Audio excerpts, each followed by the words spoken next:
Hi everyone and welcome back. It's me, Mr. Snyder, and here is your 7-2 video about the political and economic challenges during the Gilded Age.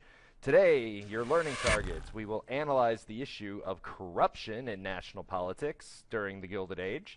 We will discuss civil service reform happening during the Gilded Age, and assess the importance of economic issues in the politics of the Gilded Age. It's not a very long lesson, so let's begin.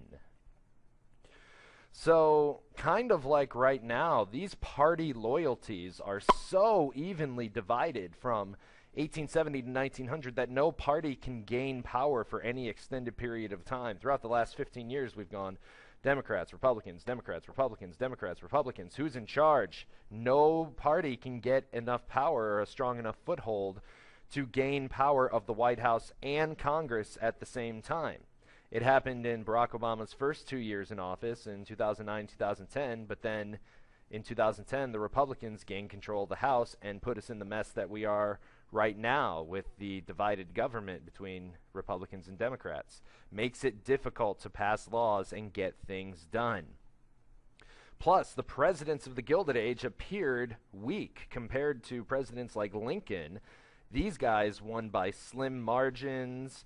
Rutherford B. Hayes won in a secret deal in the Compromise of 1876, and these people routinely take bribes and lack integrity. Grover Cleveland is the exception. He is known for his integrity, and he says a Democrat burglar is just as bad as a Republican burglar. And he's the only president in history who has been president 2 separate times. He won in 1885, he was defeated in 1890, and then he won again in 1892. During the Gilded Age, politics was a large part of everyday life. Between 1870 and 1900, voter participation reached an all-time high, often exceeding 70% in the northern states. The Republican Party dominated, with support in the North and West, which stemmed from the Civil War. The Democratic Party mixed the immigrant Catholic political machines of the North with the Anglo-Saxon Protestant South. Cultural and religious issues often shaped the outcome of elections. Newspapers offered coverage of political events that was often slanted by the party affiliation of the owner. Entire families went to campaign rallies and listened to speeches by the great orators of the day.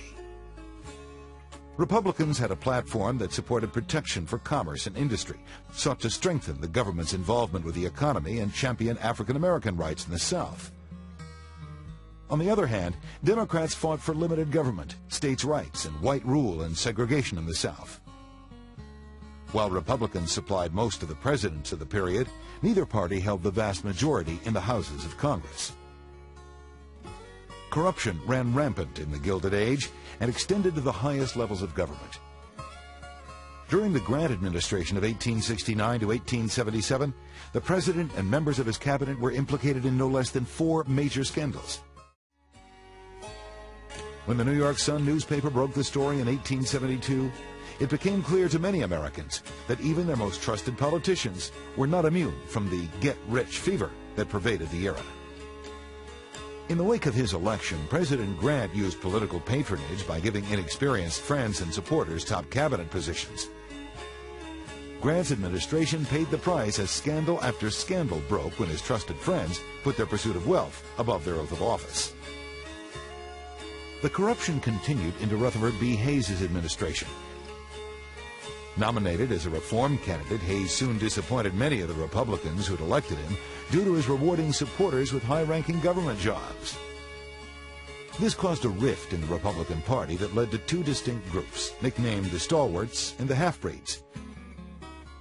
The Stalwarts were the conservative faction who disagreed with Hayes' attempts to reconcile with the South and opposed any change in the existing patronage system of appointing cabinet members. The Half-Breeds were a more moderate group who were in favor of reconciliation with the South and supported moderate civil service reform, meaning that the patronage system would have to be changed. James A. Garfield, a Half-Breed affiliate, was elected president in 1880. He was assassinated the next year by a member of the Stalwart faction, and the usage of the 2 terms in reference to differing ideals in the party ceased soon afterwards.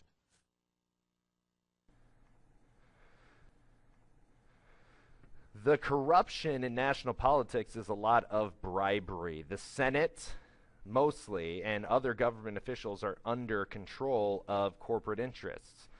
The spoils system. First, we talked about Andrew Jackson using it, and it's used to award government jobs to loyal party members, sometimes over much more qualified people.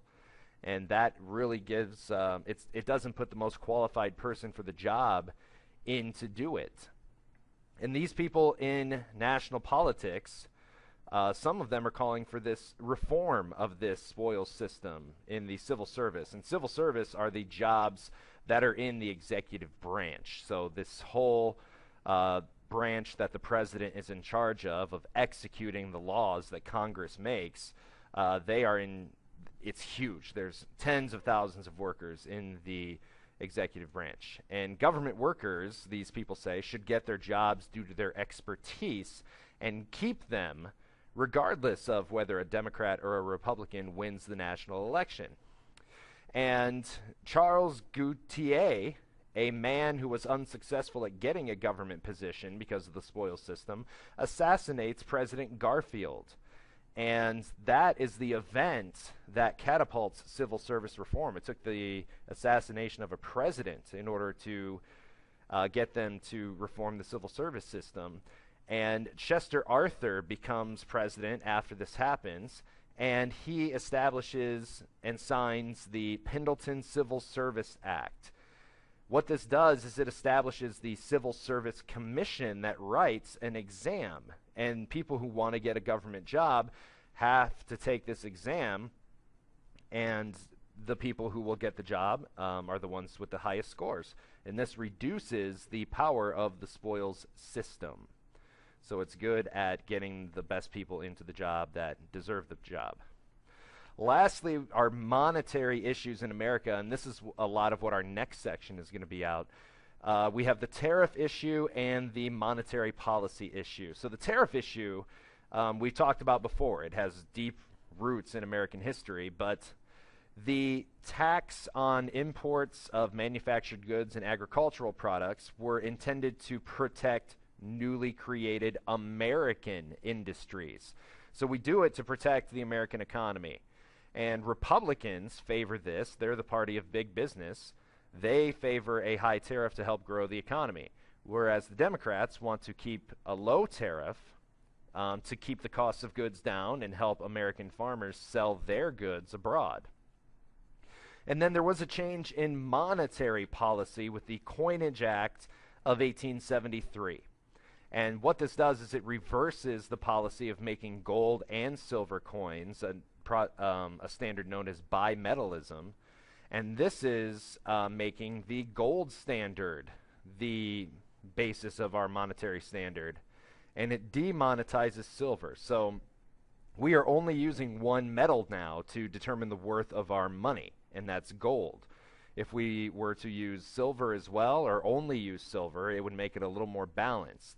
So those who favored the minting of silver, like miners and farmers, named it the crime of 73. And the debate over whether or not we should use a bimetallic standard or just the gold standard will continue on through the election of 1896 and 1900, which is what we will be talking about next time. And that is all I have for you today. The next section is really the bulk of what we're talking about with populism and farmers, so be sure to watch that video as well.